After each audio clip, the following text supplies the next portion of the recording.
Jean-Michel Chazich est stagiaire postdoctoral au CIRS, donc à l'UQAM, et au Centre de recherche en éthique affilié à l'Université de Montréal. Il est par ailleurs rattaché à la chaire du Canada en épistémologie pratique. Il a auparavant été stagiaire postdoctoral au Centre d'études sur l'intégration et la mondialisation, rattaché à l'UQAM, et il est docteur en sciences politiques du Centre européen de sociologie et de sciences politiques à l'Université Paris 1, École des hautes études en sciences sociales. Sa thèse a porté sur le marché français du livre d'économie, au travers duquel il proposait d'écrire une histoire sociale des idées économiques comme culture à forte valeur distinctive, en prêtant attention au rôle des éditeurs dans la formation d'une offre et d'une demande légitime de savoir économique. Jean-Michel a également été membre du projet européen Interco-SSH qui portait sur l'institutionnalisation et l'internationalisation des sciences sociales en Europe. Il est actuellement membre du bureau du réseau thématique sociologie des intellectuels et de l'expertise de l'Association française de sociologie. Ses recherches actuelles portent donc sur les prises de position d'économistes lors des crises économiques et par là sur les dynamiques d'internationalisation du débat économique. Donc, évidemment, tu rectifies si jamais j'ai fait erreur selon les données que j'avais. Il nous présente aujourd'hui une communication qui est intitulée « Une République européenne des experts économiques ». Vous voyez le point d'interrogation que j'ai savamment orchestré. Sociologie du débat sur la réforme budgétaire de la zone euro. Donc, si tu as en main les feuilles qu'on t'a, je crois, apportées entre-temps, je t'invite sans plus tarder à prendre la parole. Juste à titre de précision, on essaie généralement de conserver là, une durée d'environ 1 heure à 1h15 pour l'ensemble de l'activité, dans la mesure où il n'est pas rare que autour de 14 heures, d'autres personnes aient des obligations. Alors, sur ce, Jean-Michel, à toi. Ok, merci beaucoup Jean-Benoît pour la présentation et merci beaucoup Hélène aussi pour m'avoir amené les feuilles pour pouvoir avoir le PowerPoint et mes notes en même temps. Alors, et merci enfin de me donner l'occasion de présenter mes recherches voilà, que j'ai commencé peu ou prou il y a 1 an au CIRST, bon, qui était déjà le fruit de réflexions un peu antérieures depuis en fait que j'ai fini ma thèse, que j'ai soutenu ma thèse en 2019. Donc bon, la question très générale de laquelle je suis parti, c'était de savoir comment étaient produits et comment circulaient les savoirs experts sur la dette publique. Alors produits essentiellement par les économistes et comment est-ce qu'ils circulaient, c'est-à-dire comment et sous quelles conditions ils pouvaient éventuellement, ces savoirs pouvaient éventuellement renseigner les politiques budgétaires des États. Et ce qui m'intéressait, c'était essentiellement la dimension internationale de ces savoirs, c'est-à-dire la manière dont ils circulaient internationalement et comment ils étaient produits par un corps professionnel lui-même très internationalisé, qui est celui des économistes. Bon. De proche en proche, cette question très vaste, je l'ai réduite à un terrain aux dimensions plus modestes et plus traitables, qui était celui de la zone euro et des débats d'experts qui accompagnent sa gouvernance. Donc, ce que j'appelle ici la gouvernance de la zone euro, ce sont les fameux critères de Maastricht qui régulent la politique budgétaire des États membres de la zone euro, donc l'interdiction de dépasser un certain seuil de dette et un certain seuil de déficit budgétaire chaque année. D'une part, c'est ça, et puis d'autre part, ce sont les règles qui encadrent la politique monétaire de la Banque centrale européenne. Voilà.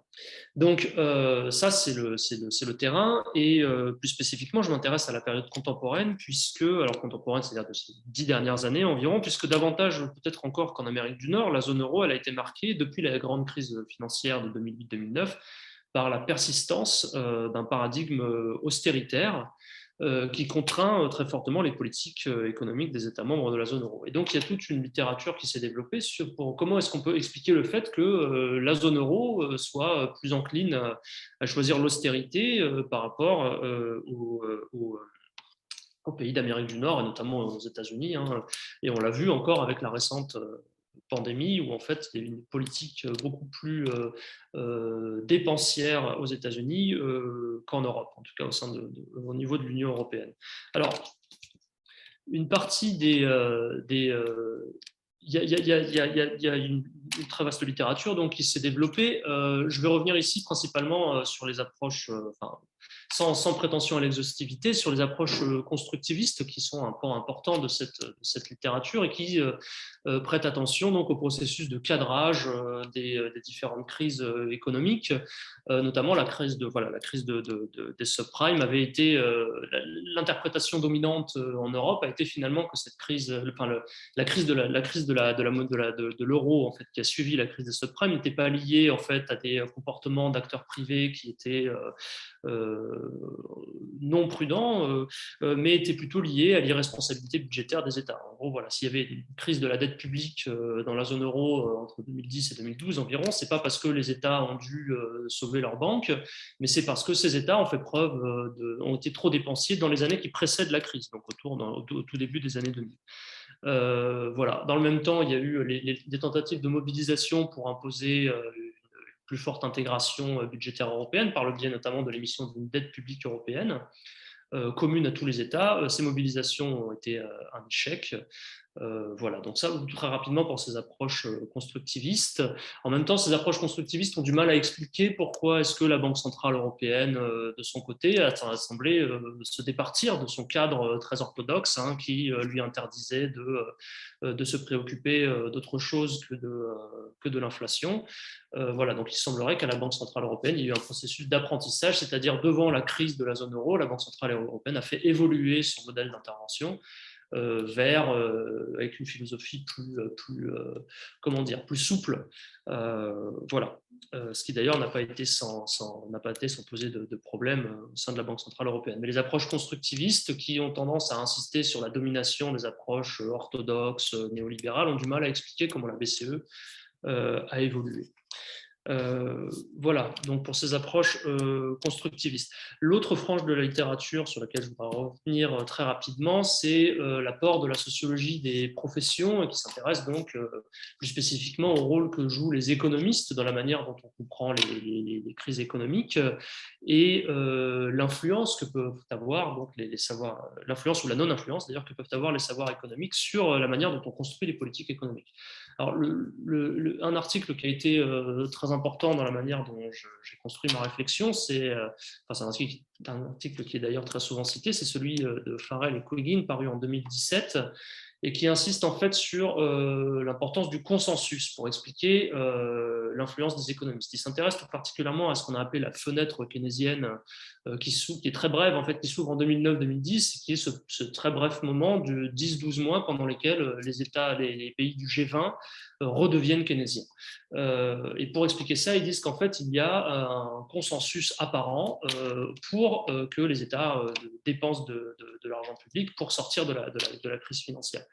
Et en fait, alors ils parlent d'un consensus apparent parce qu'en fait, il y a des voix dissidentes chez les économistes, disent-ils, mais que ces voix dissidentes, elles se taisent, on ne les entend pas à ce moment-là. C'est-à-dire que les seuls qu'on entend, ce sont les économistes qui disent il faut que les États dépensent de l'argent, sinon on ne s'en sortira pas.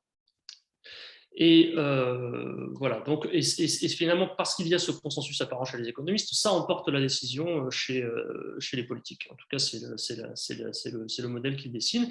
Et en fait, on sort de cette fenêtre keynésienne à partir du moment où les États qui sont les plus réticents en fait, à s'engager dans ces politiques keynésiennes, ces politiques dépensières, vont eux-mêmes aller chercher des économistes qui sont des théoriciens orthodoxes, des défenseurs de l'austérité, voilà.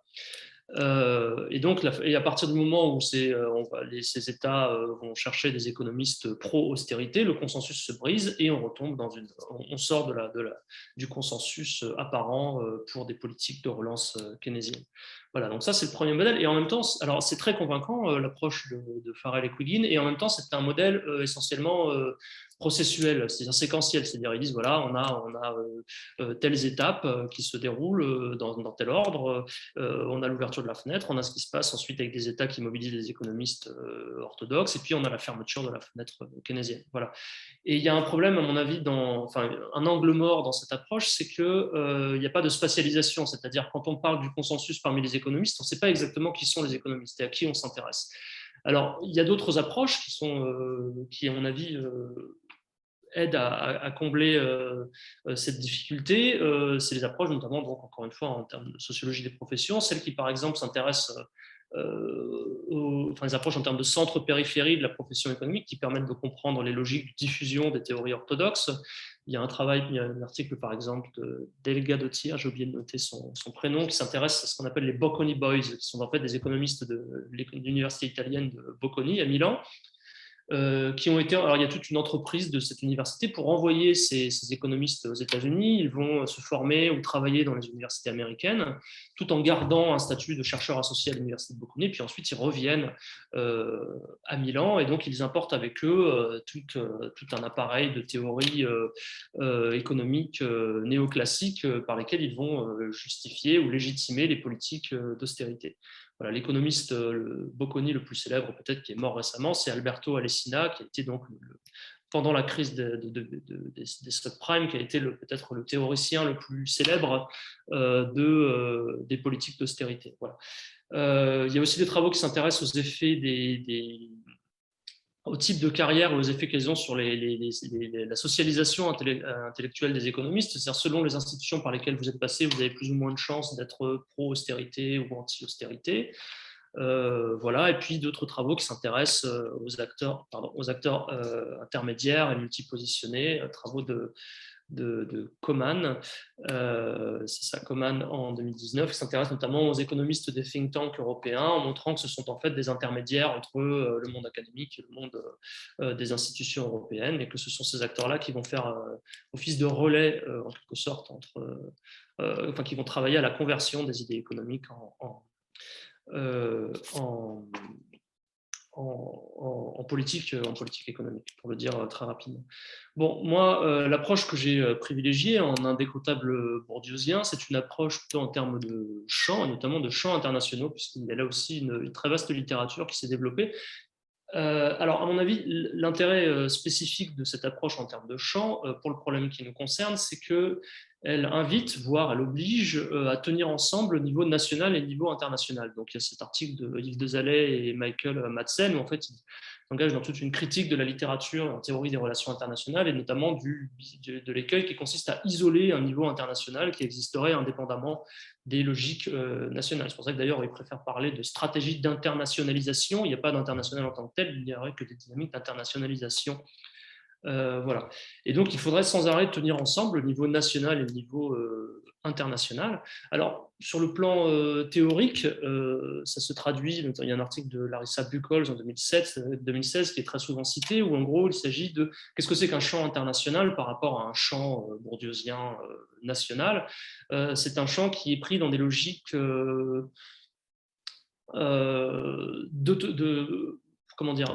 dynamique d'autonomisation ou au contraire de dépendance à des espaces nationaux. Voilà. C'est-à-dire par rapport à un champ national classique où on va s'intéresser à un pôle hétéronome, un pôle autonome.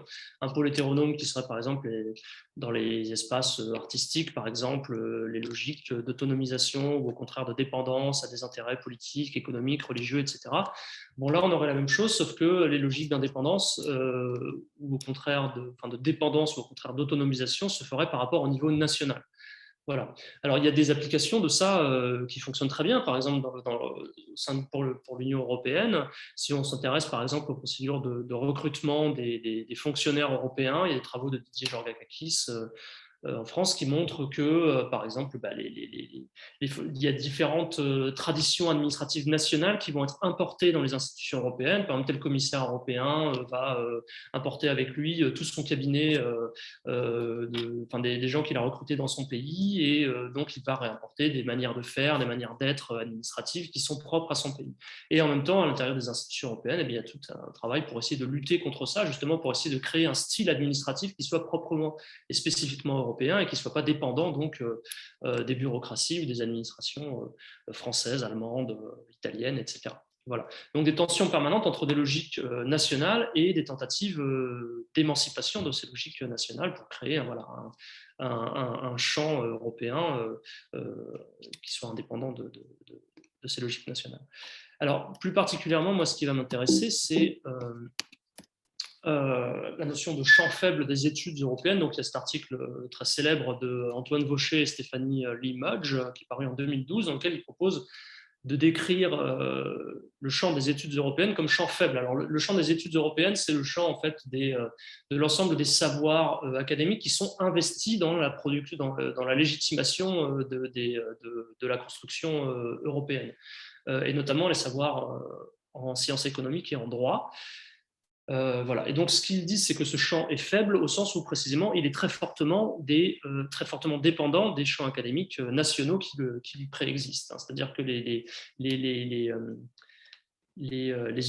juristes ou les économistes qui vont intervenir dans la production de savoirs destinés à la légitimation de la construction européenne sont eux-mêmes ancrés nationalement, très ancrés nationalement. Et d'ailleurs, c'est surtout dans les espaces nationaux qu'ils attendent des bénéfices de leur investissement européen. Voilà, et donc il y aurait un pôle autonome des études européennes serait faible, voire inexistant. Alors un pôle autonome des études européennes qui serait donc destiné à la poursuite de la production de savoirs européens pour eux-mêmes. Voilà, en tout cas indépendant des espaces nationaux. Donc j'en viens plus précisément à mon enquête, après avoir fait ce rapide tour d'horizon de la littérature et de l'approche que je privilégie. Il me semble donc que l'enquête que j'ai menée tend à confirmer et peut-être à préciser certains des enseignements, enfin à confirmer l'approche en termes de champ faible et peut-être à préciser certains de ces aspects. Voilà. Alors l'enquête en question, elle est partie donc d'une proposition de réforme de la zone euro, de la gouvernance de la zone euro, qui a été publiée en janvier 2018 par un groupe d'économistes français et allemands, que j'appelle ici le groupe 7+7 parce qu'il a été appelé comme ça par certains de ses membres, donc 7 Français et 7 Allemands, et une proposition de réforme donc publiée dans la revue d'un think tank historiquement très important dans la production de l'expertise européenne, qui est le Center for European Policy Reforms, qui, entre parenthèses, mais c'est important à mon avis, a été créé sur le modèle du think tank américain, le National Bureau of Economic Research, donc qui est une institution centrale donc, dans l'expertise économique aux États-Unis. Le CIPR donc, a été et son pendant européen. Voilà, et donc en fait, ce qui m'a intéressé, c'est à partir de il y a eu cette proposition de réforme, elle a reçu un très fort écho, et donc je me suis dit, c'est un bon moyen, un bon instrument pour essayer de repérer qui sont les acteurs pertinents de ce champ faible de l'expertise économique européenne, c'est-à-dire que comment est-ce c'est toujours un problème de méthode qui consiste à repérer en fait les frontières de l'espace que l'on étudie. Comme cette proposition a reçu un très fort écho, et c'est mon postulat, c'est que en fait tous les acteurs qui se sentent investis dans le débat européen se doivent de réagir à cette proposition. Voilà.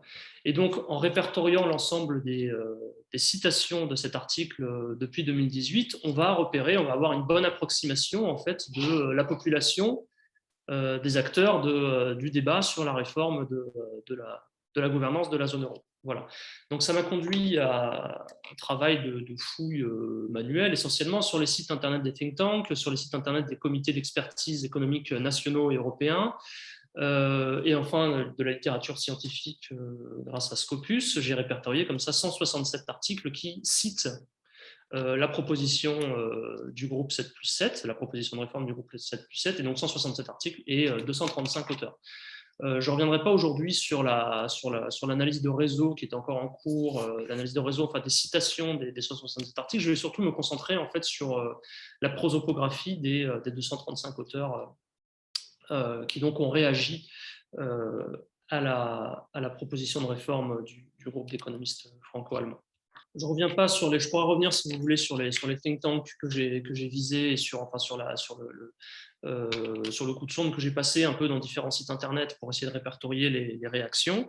Je pourrais y revenir tout à l'heure si vous voulez. Mais donc, sur la prosopographie des auteurs. Tout d'abord, la nationalité qui, à mon avis, dit quelque chose ici. Donc, je vous ai dit que c'était les 14 économistes étaient français et allemands.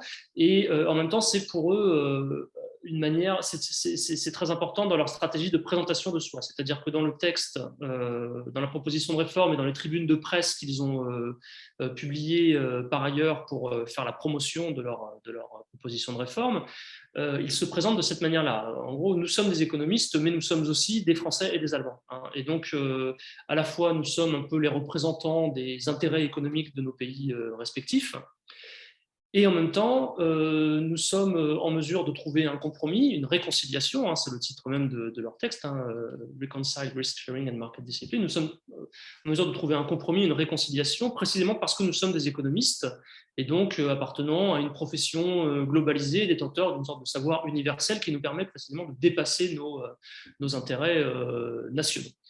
Voilà. Et en même temps, français et allemand, ça veut dire quelque chose de bien particulier dans le contexte européen, c'est que c'est le fameux couple franco-allemand qui serait censé être le moteur de la construction européenne. Sauf que cette fois, c'est au niveau des experts et non pas au niveau politique. Donc tout ça est très important aussi. C'est peut-être ça qui permet d'expliquer aussi l'écho rencontré par la proposition de ces économistes. Et donc, quand on regarde ensuite la nationalité des différents acteurs de ce débat, donc pas seulement des 14 initiaux, mais de l'ensemble de ceux qui ont réagi, on voit que ce sont essentiellement, pour majorité, des économistes allemands et français qui ont réagi, et ensuite, dans une moindre mesure, italiens, espagnols, hollandais, etc. Alors, ce qui est intéressant ici, c'est qu'on trouve très peu d'économistes qui ne sont pas européens, ou qui n'appartiennent pas à l'Union européenne, en tout cas. C'est-à-dire qu'on a quelques Américains, 6, je crois, oui, c'est 6. On a 2 Chinois, on a 2 Britanniques, si vous voulez bien considérer les Britanniques comme non européens, enfin ça se débat, mais bon, peu importe. Et on a un économiste qui vient de Turquie. Voilà. Donc essentiellement des économistes européens, mais qui appartiennent pour la très grande majorité donc au fameux couple franco-allemand, hein, français-allemand. Voilà. Donc pour la nationalité. Maintenant, si on regarde d'autres critères sur d'autres critères que la nationalité, on a un portrait qui est très différent. Prenons par exemple le pays d'études, on voit que cette fois-ci, on a une population qui est très américanisée, c'est-à-dire qu'on n'a que 6 économistes américains, mais on a une forte majorité de la population qui a fait ses études aux États-Unis, ou une partie de ses études aux États-Unis et en Grande-Bretagne, notamment au niveau du doctorat, en rouge sur ce graphique. Voilà, donc très peu d'économistes américains ou britanniques, mais en revanche, ce sont des pays de formation majoritaire, dans la formation des économistes dans la base. Alors ça, c'est pas une surprise, hein, on le sait, il y a des travaux de Marion Fourcade qui montrent ça et qui ont souligné ça depuis très longtemps, c'est-à-dire qu'on retrouve la structure centre-périphérie de la profession économique, où en fait les États-Unis et dans une moindre mesure la Grande-Bretagne sont le centre de formation des économistes et de production des savoirs économiques légitimes. Voilà. On trouve la même chose si on regarde les institutions d'études, où là aussi c'est finalement pas complètement européen. L'institution principale, c'est la London School of Economics, suivie donc par des institutions européennes, mais aussi par des institutions américaines, puisqu'on voit Harvard et la New York University plutôt vers la fin. Là. Donc là, ce n'est pas exhaustif, hein, ce sont les principales institutions d'études, c'est-à-dire là où les économistes ont fait leurs études, mais je n'ai pas toute la liste, hein, évidemment. Voilà. Alors, si on regarde ensuite les positions académiques occupées par les économistes, alors ce n'est pas l'endroit où ils ont fait leurs études, mais c'est l'endroit où ils enseignent, où ils font de la recherche, donc où ils sont universitaires. Là aussi, on voit la domination des États-Unis, puisque c'est le principal pays par où sont passés donc, les acteurs de ce débat. Voilà. Ensuite, principales institutions académiques, même chose, on voit l'importance des institutions américaines, Harvard, MIT, Princeton, en même temps que des institutions plus européennes, la Lewis School of Political Economy qui est à Rome et European University Institute à Florence. Voilà. Donc, un portrait qui est plus contrasté, où on voit qu'en fait, on a affaire à des acteurs qui sont par nationalité européens, mais si on s'intéresse à leur trajectoire en termes de formation et à leurs occupations, au lieu où ils enseignent, où ils font de la recherche, on a cette fois un portrait beaucoup plus contrasté, et en tout cas, pourrait-on dire, beaucoup plus américanisé. Maintenant, si on regarde cette fois-ci des positions d'expertise, on a un portrait très différent, où ces économistes, finalement, sont de nouveau très nationaux.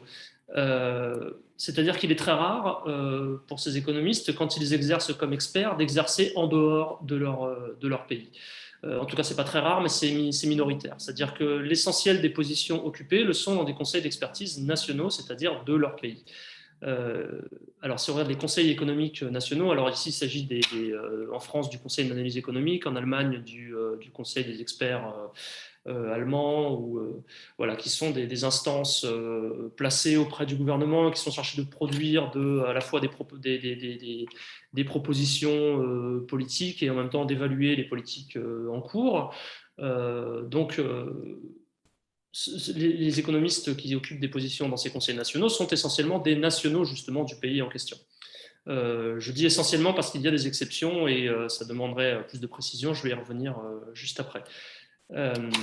Idem pour les autres, les conseils de surveillance budgétaire qui ont été créés justement dans le cadre à la suite de la crise de la zone euro et qui sont chargés de taper sur les doigts des pays trop dépensiers, où essentiellement on engage des experts du pays dans lequel ces conseils sont installés. Et idem pour les commissions ad hoc, c'est-à-dire les commissions ponctuelles qui sont mandatées par un gouvernement pour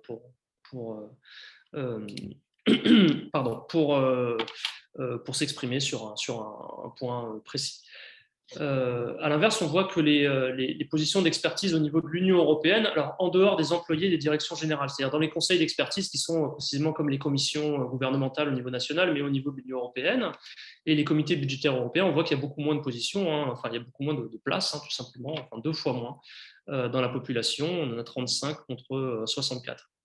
Voilà. Et donc, vous voyez que les experts qui ont en fait exercé les économistes qui ont exercé des positions d'expertise à l'étranger, par exemple aux États-Unis, il y a un individu dans la base qui a été un expert pour le Congressional Budget Office, la branche d'évaluation des politiques économiques du Congressional Budget Office, donc de la commission des finances du Congrès américain.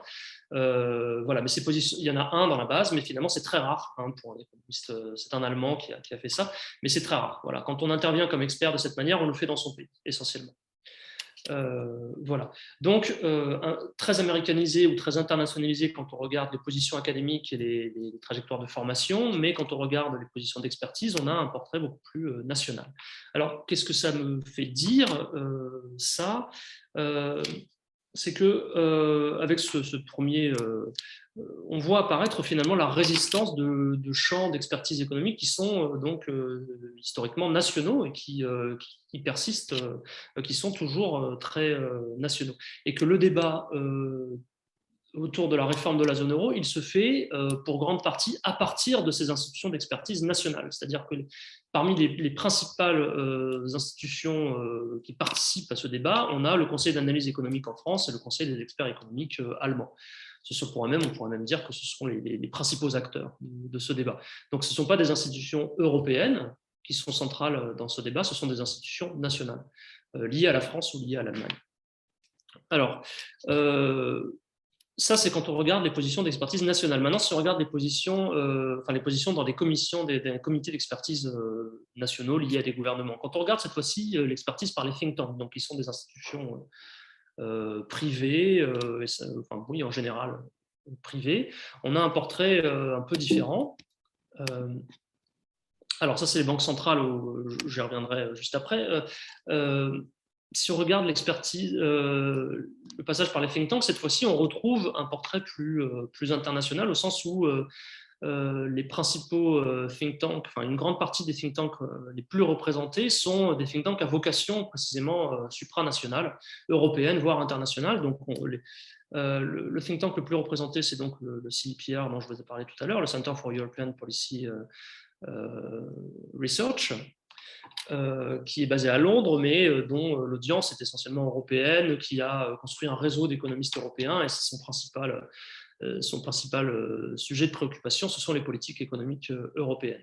Ensuite, on a Bruegel, qui est basé à Bruxelles, qui est un think tank aussi très lié aux institutions européennes, qui a été fondé par un ancien commissaire européen, qui est une espèce de plaque tournante d'anciens très hauts fonctionnaires européens qui, quand ils sortent de la commission, vont se retrouver à Bruegel, et qui aussi fait appel à des économistes universitaires et des gens qui sont par ailleurs très implantés dans tous les cercles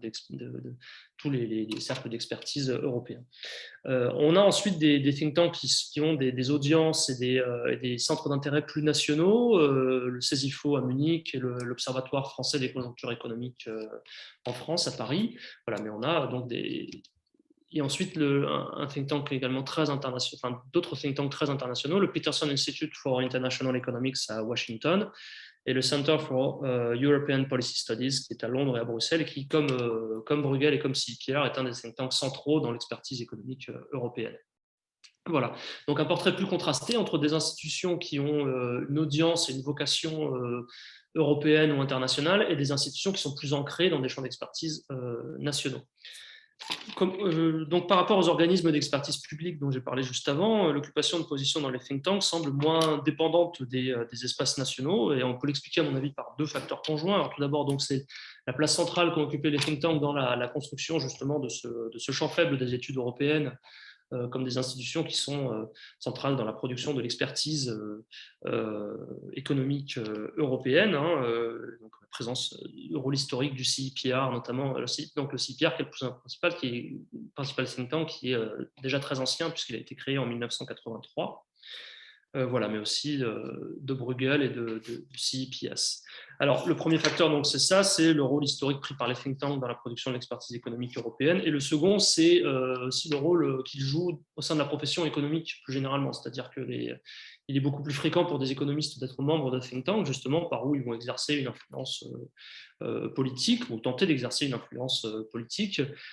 Si on les compare par exemple à d'autres sciences sociales, je pense qu'il est beaucoup plus rare, en tout cas en France, pour des politistes ou des sociologues ou des historiens de collaborer à des think tanks, alors que c'est beaucoup plus fréquent pour des économistes.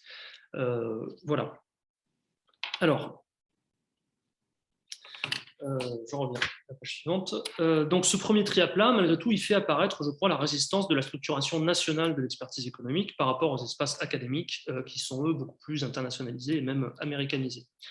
Alors, ça confirme, à mon avis, la faiblesse du champ européen dont parlent Stéphanie Mudge et Antoine Vaucher, la faiblesse du champ de l'expertise européenne, et donc, c'est-à-dire l'absence ou la rareté ou la faiblesse des institutions d'expertise au niveau européen.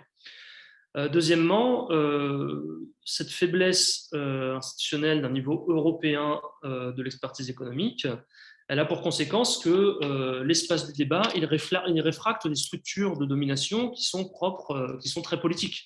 Le débat européen, donc, en ce sens, il est essentiellement franco-allemand, donc les acteurs principaux de ce débat, ce sont des acteurs du centre de la zone euro, c'est-à-dire français ou allemands.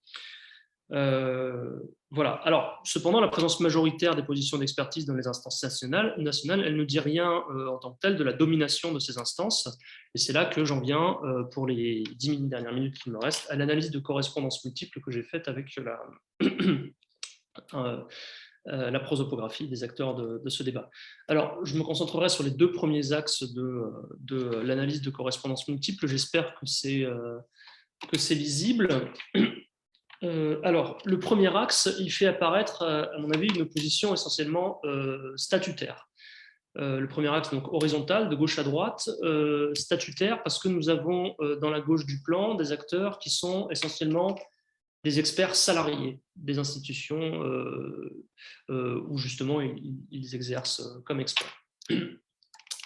Ça veut dire que nous avons essentiellement à droite des gens qui sont des salariés des directions générales de l'Union européenne, et tout particulièrement de la DG ECFIN, donc économie et finances. voilà, il se retrouve essentiellement à droite du plan et donc il s'oppose à des experts qui sont plutôt des experts qui interviennent de façon ponctuelle en tant que conseillers personnels ou dans des commissions dans lesquelles ils siègent, des commissions qui sont mandatées donc, par l'Union européenne ou au niveau national. Donc on a d'un côté des experts qui sont des employés, des experts salariés, pourrait-on dire, et de l'autre côté des experts qui interviennent ponctuellement. À mon avis, c'est cette seconde catégorie qui est dominante. Pourquoi? Parce que c'est elle qui dispose des principaux titres de légitimité académique, qui est la plus insérée par ailleurs dans les think tanks internationaux que j'ai mentionnés juste avant. Donc on les voit dans la partie droite du plan. Ce sont aussi ceux qui ont fait les études les plus prestigieuses ou qui occupent les positions académiques les plus prestigieuses aux États-Unis principalement. Bon, ces gens-là, ce sont donc, pour faire un portrait très rapide, ce sont des universitaires qui interviennent en tant que conseillers spécifiques auprès des instances européennes. C'est précisément les 14 économistes franco-allemands desquels je suis parti. Ils sont dans cette position-là, c'est-à-dire qu'ils occupent des positions académiques prestigieuses, et par ailleurs, ils essayent d'influer sur le débat politique européen en produisant une expertise, mais ils n'ont pas de position, ils ne sont pas liés statutairement aux institutions européennes. Voilà. À l'inverse, les salariés des DG qui interviennent également dans ce débat, souvent n'ont pas de thèse, n'ont pas d'implantation académique, ont fait des études qui sont plus nationales. Voilà. Et donc sont beaucoup moins légitimes dans ce débat. Et d'ailleurs, je ne rentrerai pas dans le détail ici, mais dans les articles que j'ai répertoriés, ils interviennent essentiellement d'un point de vue technique, c'est-à-dire qu'ils font de l'évaluation des politiques en place ou de l'évaluation des politiques qui sont proposées, mais ils ne sont pas des forces de proposition de réforme au sein de l'Union européenne. C'est-à-dire qu'ils n'ont pas peut-être ni les titres de légitimité intellectuelle pour produire pour être des intellectuels de proposition, justement, comme le font les 14 économistes franco-allemands, qui, eux, sont en mesure de proposer carrément des réformes de la zone euro. Les économistes experts qui sont salariés des directions générales de l'Union européenne ne sont pas en mesure de le faire. Alors, et donc, ces experts salariés, ils s'opposent à des experts qui, eux, donc, sans être salariés des institutions de l'Union européenne, sont beaucoup plus influents dans ce débat. Alors, parmi ces experts européens dominants, on trouve par exemple Jean Pisani-Ferry, qui est un économiste français qui est très implanté dans tous les comités d'expertise, tant au niveau national qu'au niveau européen, via le think tank Bruegel, dont il a été l'un des directeurs. On trouve aussi Daniel Gros, qui est un économiste allemand qui est très proche par ses propriétés de Jean Pisani-Ferry.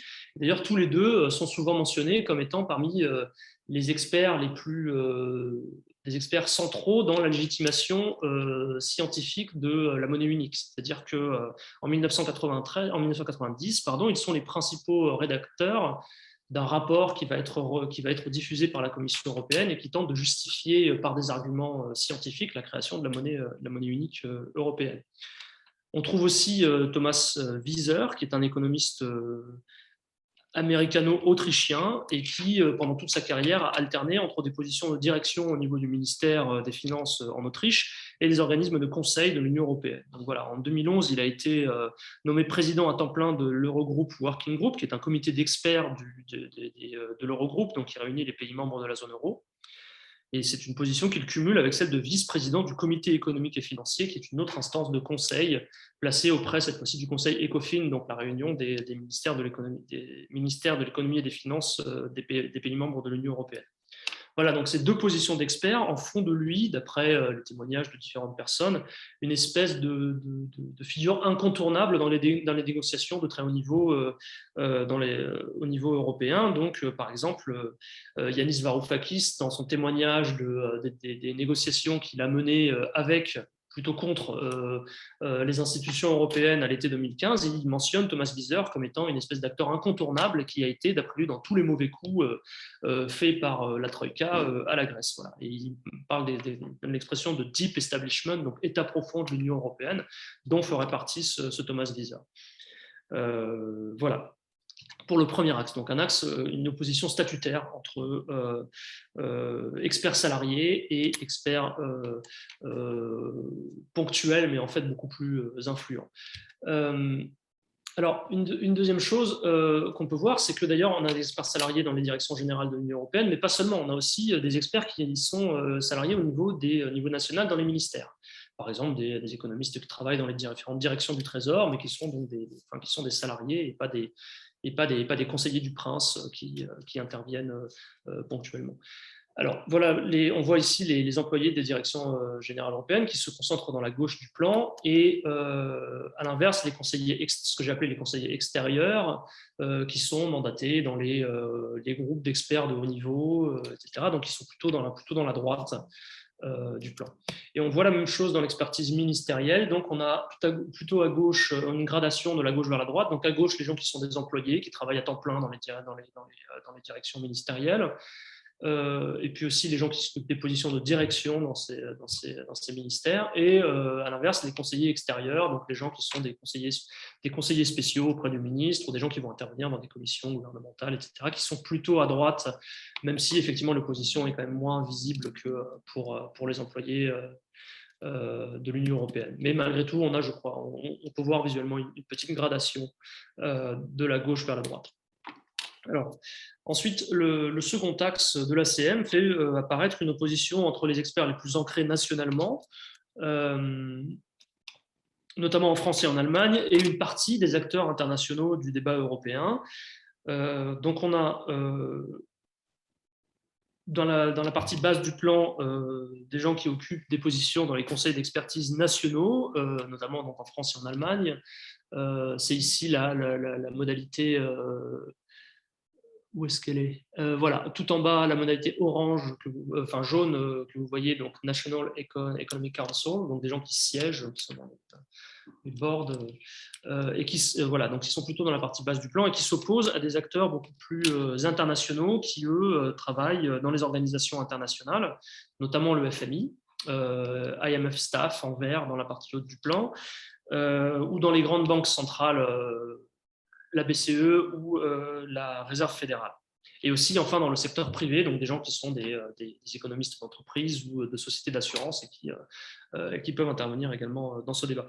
Donc, ce que ça veut dire, c'est qu'ici, on a finalement des types de carrières qui se croisent assez peu entre des économistes qui vont aller travailler dans les organisations internationales, donc principalement le FMI, mais aussi l'OCDE, ou dans les banques centrales.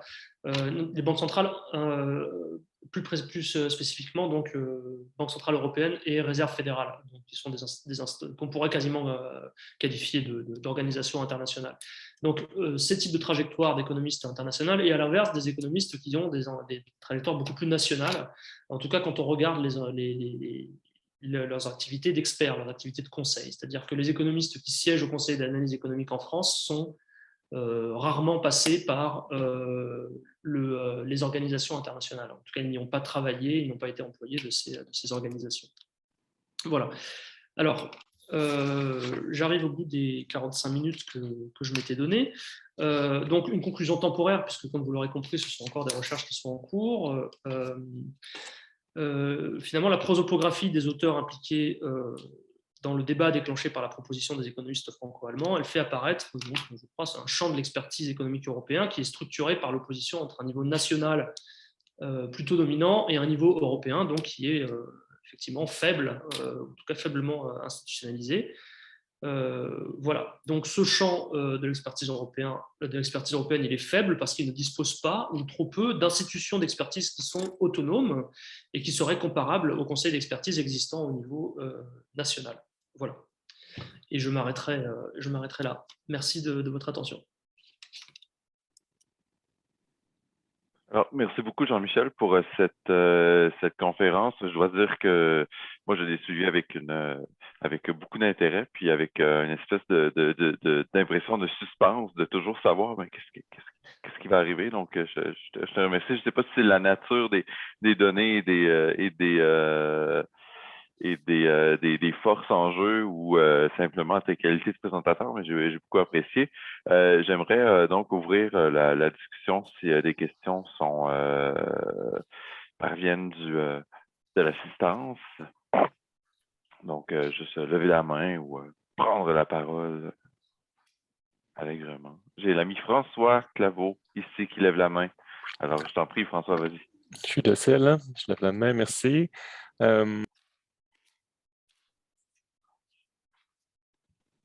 François, je pense que je t'ai muté. C'est mon erreur. OK, je touche plus à rien. Je Je touche à me rien, mute. là. C'est ça. Je me suis... Enfin, c'est bon? C'est correct? Je suis autorisé à parler, Jean-Benoît? Génial. Merci pour ta présentation. C'est bien de voir comment ça a avancé. Allons dans le vif du sujet tout de suite. Je trouvais intéressant la thèse de la faiblesse du champ européen. D'un côté, je ne suis pas sûr de la comprendre. Donc, si tu peux, s'il te plaît, la reformuler, puis en quoi... Ouais, la reformuler, s'il te plaît. Puis l'autre affaire, c'est que je ne voyais malheureusement pas pourquoi tu disais que tes résultats corroboraient cette thèse, tout particulièrement parce que, donc j'ai compris bien sûr que les conseils nationaux sont majoritairement peuplés par des nationaux, mais sur les autres dimensions, donc une bonne partie des acteurs interviennent à partir de l'étranger, donc sont associés en Grande-Bretagne et États-Unis. Une bonne partie des acteurs interviennent, ont une association des think tanks qui sont non nationaux. Il y a des interventions de gens qui sont associés à la Fed, à la BCE. Donc, je ne comprends pas en quoi ces résultats-là seraient corroborait la thèse de la faiblesse du champ européen. Je vais t'entendre là-dessus. Donc, s'il te plaît, réexplique-moi c'est quoi la thèse, et ensuite explique-moi pourquoi tes résultats corroborent cette thèse.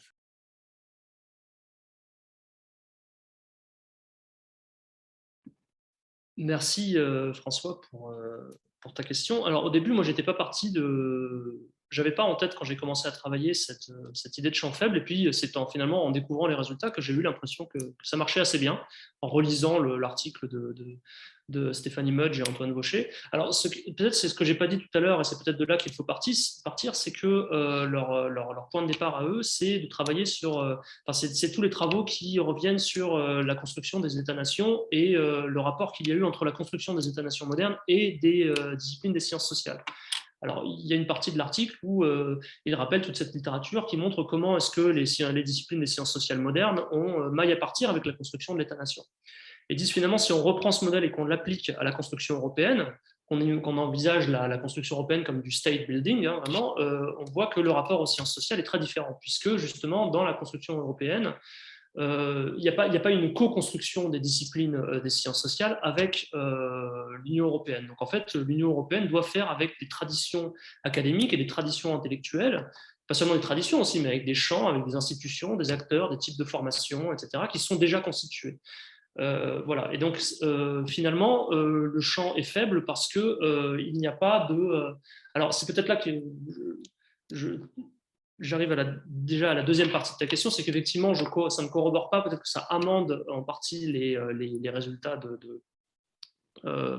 de Vaucher et de Mudge, c'est que moi je dirais le champ est faible au sens où il est encore très fortement structuré par des institutions qui sont ancrées nationalement.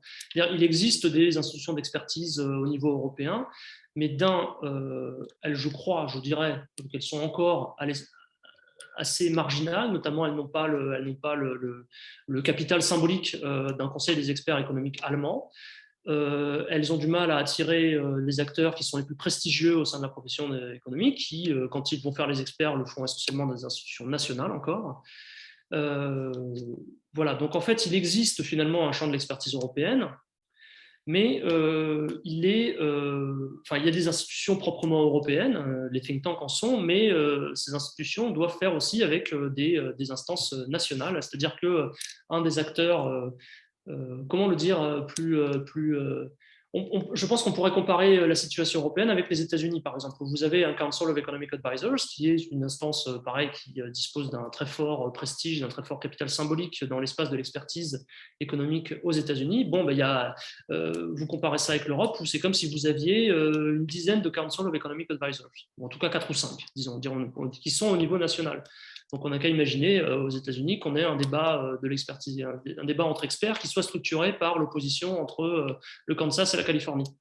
C'est un peu ça qu'on retrouve au niveau européen. Je grossis le trait, je caricature, hein, mais je pense que c'est un peu ça que ça montre.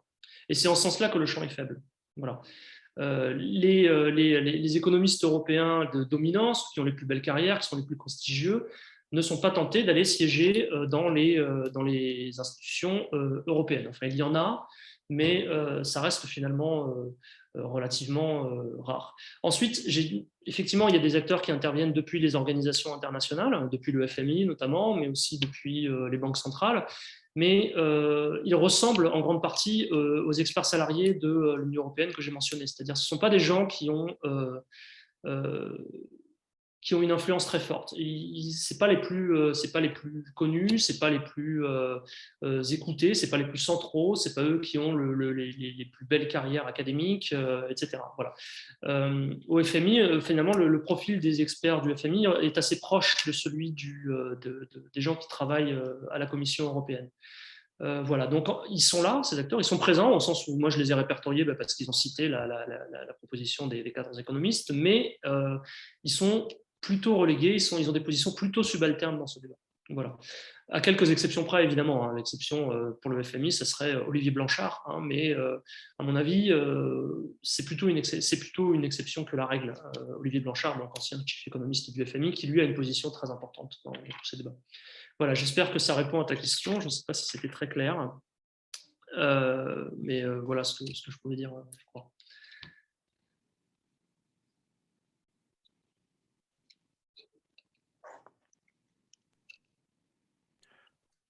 Donc, tu veux passer la parole à quelqu'un d'autre, Jean-Benoît? Okay. C'est bon, je voulais savoir si j'allais demander si tu il y a d'autres personnes. Parfait. Donc oui, j'ai deux autres questions qui sont intervenues. Donc la première, si j'ai bien suivi le tour des mains, provient de Serge. Si tu veux bien prendre la parole, ce serait à toi. Merci pour ta présentation, Jean-Michel. En fait, il est vrai que je suis arrivé en retard. Peut-être si j'étais arrivé plus tôt, ma question, j'aurais peut-être certainement trouvé la réponse à ma question. Mais bon, en fait, je travaille sur la question de des critères de crédibilité sociale des groupes de réflexion dans des think tanks. Et je m'intéresse particulièrement à la question de l'affiliation institutionnelle, l'affiliation politique, l'affiliation idéologique et autres. Alors, j'aimerais te demander si l'affiliation institutionnelle des think tanks, par exemple l'affiliation à l'Union européenne et à d'autres institutions, est-ce qu'à ton avis, cette affiliation serait un problème pour la crédibilité des think tanks ou bien un atout? Parce que moi, je partage plus l'idée que cela serait un problème. S'il faut, par exemple, réfléchir sur la réforme budgétaire à l'Union européenne et autres, est-ce que les think tanks qui sont affiliés à l'Union européenne seraient plus crédibles à apporter des solutions pertinentes à ce problème de réforme budgétaire, ou bien ce serait plutôt, n'est-ce pas, les think tanks qui n'ont pas d'affiliation avec l'Union européenne. Donc, j'aimerais bien savoir qu'est-ce que tu en penses. Donc, déjà, mon point de vue, moi, je pense que l'affiliation est un problème. Pour moi, s'il faut réformer l'Union européenne, réformer, n'est-ce pas, l'euro et autres, pour moi, les think tanks qui seraient plus indiqués pour apporter des solutions pertinentes, ce seraient des think tanks qui n'ont vraiment rien à voir avec l'Union européenne et qui ont certainement des expertises sur des questions économiques, questions de réforme et autres, mais qui n'ont pas, n'est-ce pas, d'affiliation idéologique, politique ou bien institutionnelle avec l'institution. Donc, j'aimerais bien savoir ce que tu en penses. Alors, mon micro est activé, vous m'entendez là? Oui. Ah non, je suis muet. Pardon. Ah non, c'était ça, c'est bon, ok. Désolé. Merci Serge pour ta question. Alors, si je résume, hein, tu demandes si en fait le fait que des think tanks soient affiliés institutionnellement ou en tout cas proches de l'Union européenne nuit à leur crédibilité. Ça, je ne sais pas. Moi, mes données diraient plutôt l'inverse, puisque encore une fois, les membres de cette, c'est sans doute pas le seul élément, mais les 14 économistes qui ont publié cette proposition, qui encore une fois rencontré un très fort écho, ils sont justement affiliés à ces think tanks qui sont très proches de l'Union européenne. Il n'y a pas d'affiliation institutionnelle officielle. Hein, ce ne sont pas des branches. Enfin, Bruegel ne fait pas partie de la Commission européenne, ce n'est pas une direction générale de la Commission européenne, mais c'est organiquement très proche des institutions européennes. Enfin, c'est situé à Bruxelles, dans le quartier européen. Il y a des circulations, il y a vraiment un phénomène de revolving doors entre la Commission européenne et ce think tank. Il n'y a pas d'affiliation. Alors, je ne sais pas si ça les rend plus crédibles, mais ça les rend plus influents, en tout cas, c'est certain. Ensuite, du point de vue de la production, dirons-nous, de leurs orientations idéologiques, puisque par ailleurs, je crois que c'était le deuxième volet de ta question, ça les rend nécessairement moins critiques et plus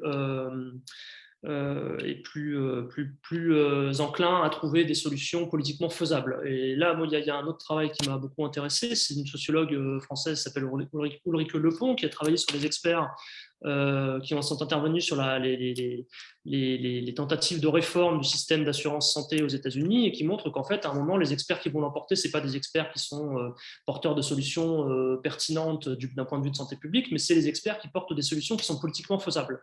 Et donc, c'est des experts qui vont être dont la priorité essentielle va être de rechercher le compromis entre les démocrates et les républicains. Donc, il faut trouver, c'est ça qui va faire la crédibilité d'un expert. Là, je crois qu'on retrouve ça, j'en ai pas parlé ici, mais quand on regarde l'ensemble des textes, un des éléments d'un argument souvent mentionné pour la proposition de réforme ou contre d'ailleurs, c'est sa faisabilité dans le cadre des traités actuels de l'Union européenne. C'est-à-dire qu'un élément qui va rendre crédible une proposition de réforme, c'est le fait qu'elle nécessite ou pas un changement de traité. Parce que si on doit changer les traités, on ouvre la boîte de Pandore et donc ça devient très compliqué. Voilà. Et donc, il se trouve que les experts qui cherchent le politiquement faisable, ce sont des experts qui sont proches de l'Union européenne. C'est-à-dire des gens qui sont chez Bruegel ou aussi PR, qui vont donc qui vont arguer du fait que ce qu'ils font est politiquement faisable dans le sens où ça ne nécessite pas un changement de traité. Voilà. C'est aussi ça qui les rend crédibles, à mon avis. Mais donc, nécessairement, on est dans une ligne qui est plus... on évacue les positions les plus critiques vis-à-vis de la trajectoire actuelle des politiques économiques européennes. Voilà. Alors, merci Jean-Michel. Donc, je pense que ça répond à l'interrogation posée. En tout cas, ça l'amène certainement dans les raccoins, dans des coins un peu plus précis et documentés certainement. Il y a une autre question en fait qui nous attend, donc celle de Romain Leclerc. Je t'encourage à prendre la parole et à ouvrir ton micro. Oui, bonjour, est-ce que vous m'entendez correctement?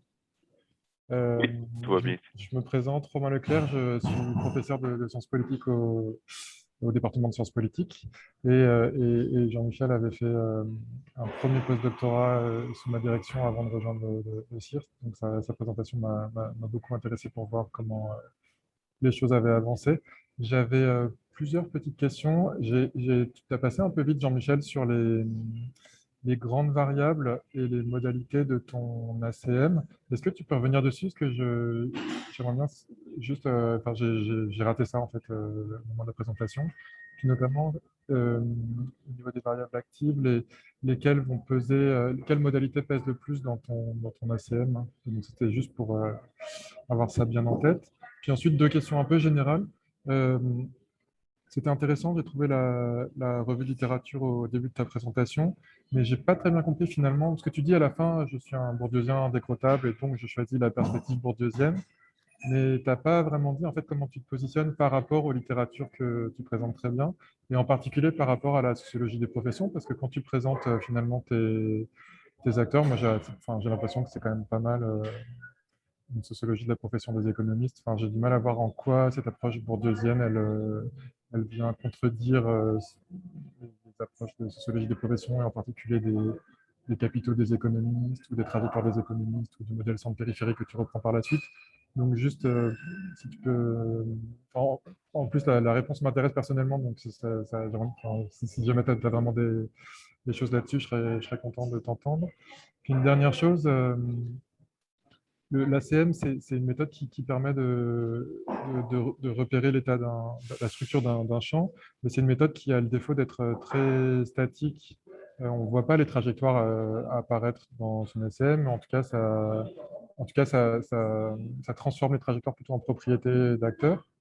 Et je me demandais justement si ce n'était pas un problème dans ton approche, c'est-à-dire est-ce que justement ça te conduit à voir uniquement des nationaux et sans doute à sous-estimer le fait que dans des trajectoires qui apparemment ont des propriétés nationales, il y a sans doute des expertises internationales ou européennes, éventuellement aussi au cours des trajectoires des allers-retours avec des instances européennes, et puis peut-être justement pas seulement dans les trajectoires, mais au cours de, de l'activité d'économiste, il y a sans doute un certain nombre de rapports, de rencontres qui apparaissent pas forcément dans les propriétés de ton ACM, qui en fait font partie justement d'une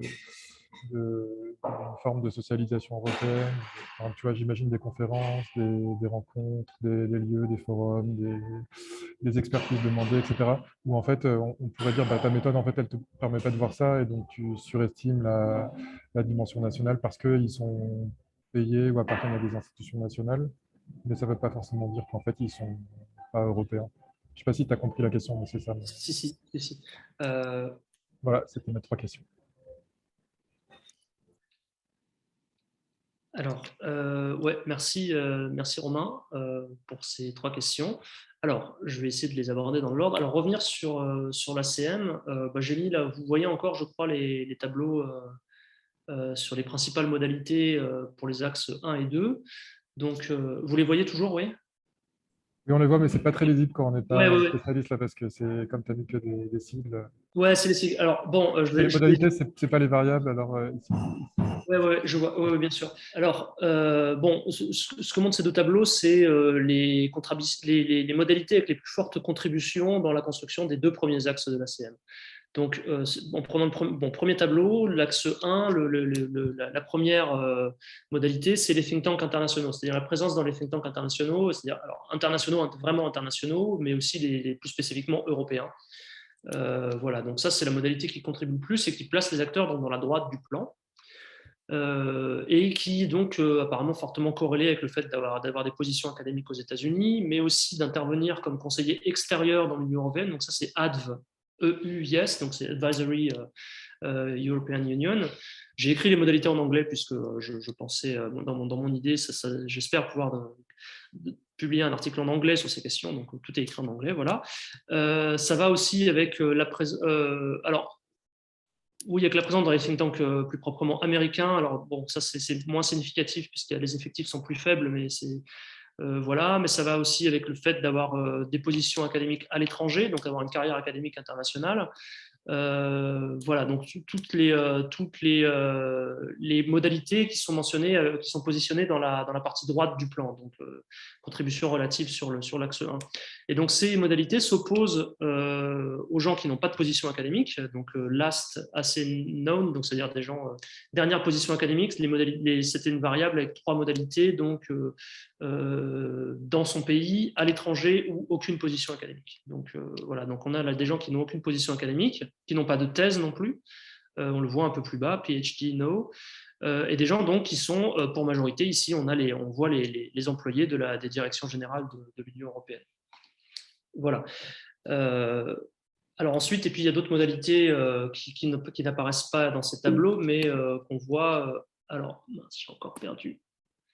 Depuis le dispositif actuel. Voilà, c'était alors les employés de la DGE qui sont dans la partie gauche du plan et qui correspondent donc aux gens qui sont des salariés dans les ministères nationaux, qui sont donc on a une opposition essentiellement statutaire à mon avis pour résumer, entre des économistes universitaires qui font les experts en siégeant dans des comités d'expertise, mais donc qui ne sont pas nécessairement rémunérés pour cette activité, ou qui peuvent être des conseillers officieux ou des conseillers personnels auprès de personnalités politiques nationales ou européennes, et qui donc s'opposent à des gens donc, qui font de l'expertise, mais parce que c'est leur activité professionnelle, leur activité salariée principale, quoi.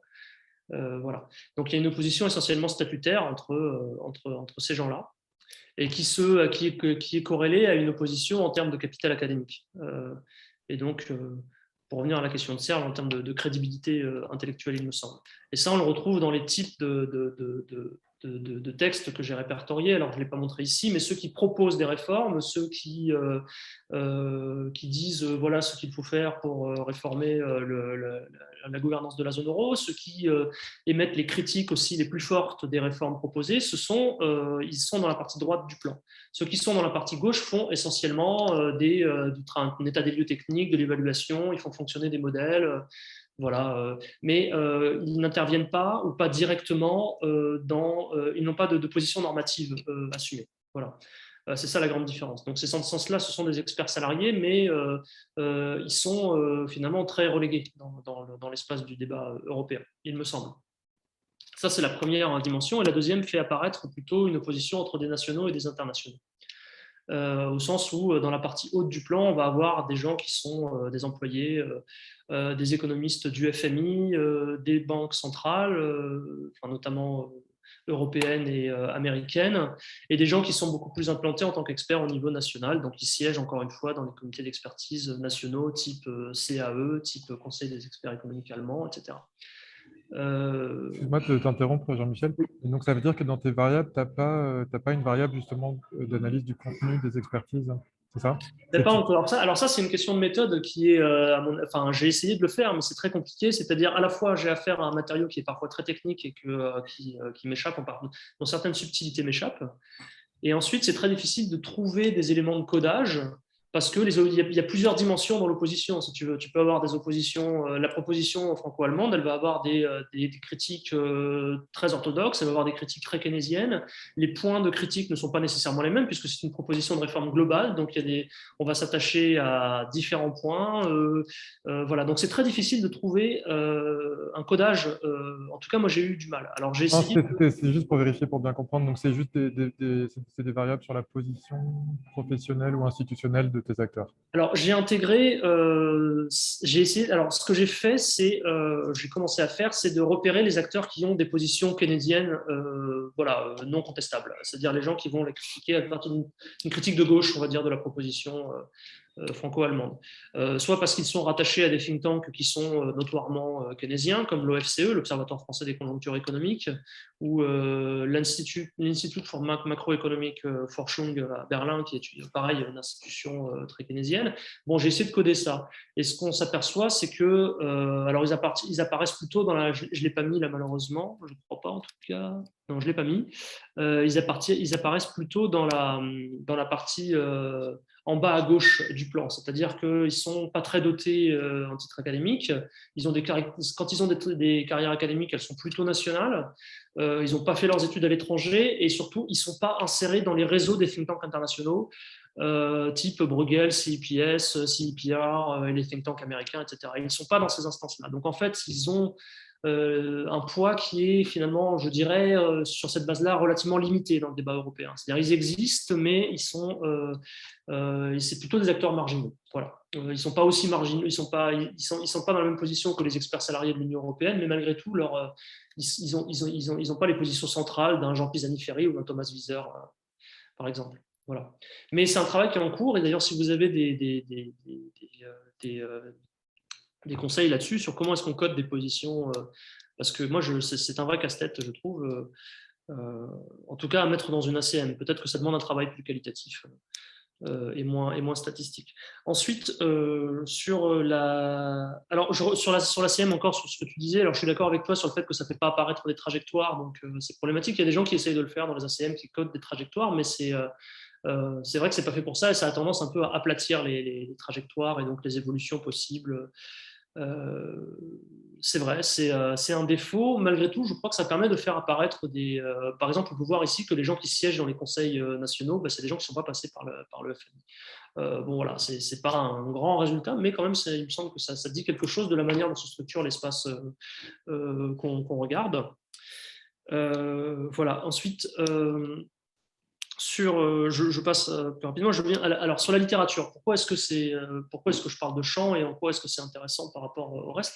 Bon, les éléments de littérature que j'ai mentionnés, je me positionne pas forcément contre, plutôt voilà le papier de Farrell et Quiggin dont j'ai parlé là sur le facteur consensus dans l'influence des économistes, à mon avis, il est très intéressant, mais il parle plusieurs fois d'économistes proéminents, d'économistes influents, mais en même temps, c'est pas leur propos, mais il manque quelque chose sur c'est quoi l'espace pertinent auquel on s'intéresse. Il n'y a aucun travail de spatialisation dans leur papier. C'est justement non pas une trajectoire d'individu, mais c'est séquentiel, quoi. On commence en 2009 et on finit en 2010 et on voit ce qui s'est passé entre-temps. Et du coup, ils évacuent un peu la question de qui sont ces économistes proéminents et pourquoi il faudra s'intéresser à eux et pas à des acteurs plus subalternes, etc. Et donc, il y a d'autres travaux qui font œuvre plus justement de spatialisation, qui font de la prosopographie, qui prennent des grosses bases d'économistes, qui regardent leur trajectoire, qui regardent leur prise de position sur les problèmes économiques, etc. Voilà. Mais en même temps, alors c'est toujours la même chose, quoi. C'est quand on construit une population comme ça, on la construit sur quels critères.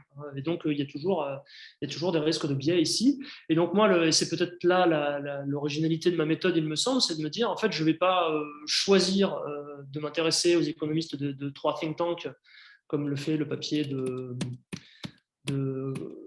j'ai oublié son nom, de Coman en 2019. Elle prend 3 think tanks européens, elle dit bon ben voilà, je regarde les économistes qui travaillent là-dedans et puis je fais la prosopographie, ou comme Ban et Patnaud qui prennent des économistes BCE, FMI, etc. et qui regardent leur trajectoire et leur prise de position. Moi, je me suis dit, je vais prendre un article qui me paraît central dans ces débats et je vais regarder comment ils voyagent dans l'espace. Et en fait, je pars un truc qui est parfois mentionné dans les travaux de Bourdieu, dans ces travaux, on parle de champ, il dit finalement c'est central parce qu'il y a tout un tas d'acteurs qui vont se sentir obligés de réagir. C'est comme ça qu'on va repérer ça. Pour une pareille en chimie, en fait, c'est un peu comme un réactif, quoi. C'est-à-dire, on va voir, ça va permettre de faire réagir et on va voir comme ça ressortir les acteurs pertinents du débat. Et à mon avis, ce que ça montre, c'est que justement, je fais apparaître des acteurs qui sont évacués par ces 3 articles, là, celui de Farrell et Quiggin, de Ban, Patnaud et de Coman, c'est-à-dire justement les salariés de l'Union européenne qui interviennent, mais même s'ils sont dans des positions subalternes, ou des gens qui sont dans les ministères au niveau national. Et je vais voir apparaître aussi ces structurations entre un niveau national et un niveau européen et les interactions ou au contraire les oppositions entre ces 2 niveaux. Voilà. Il me semble que c'est ça que ça apporte ici. Là. Et ça correspond à la théorie des champs. Voilà. Ça correspond, à mon avis, à un des enseignements des champs internationaux, c'est ne jamais isoler le niveau international et toujours le considérer en lien avec le niveau national. Voilà. J'espère que ça répond à ta question. Merci Jean-Michel. Si vous le voulez bien, en fait, je prendrais peut-être une dernière question s'il y en a une. Je ne sais pas si quelqu'un se manifeste. Voilà. Alors, puisque je ne vois pas de petites mains, mais en fait, je te remercie pour tes interventions. Je te remercie pour la présentation d'aujourd'hui. J'aimerais prendre un moment aussi pour remercier tous ceux qui ont posé des questions, qui ont bien alimenté la chose. Alors, je vous remercie toutes et tous pour la présentation d'aujourd'hui, votre présence parmi nous, puis je vous invite à suivre les réseaux sociaux et ultimement le site Internet lorsqu'il sera de retour du CIRST pour les prochaines conférences, les prochaines activités, les prochains événements. Et d'ici là, merci encore et une très belle journée à tous.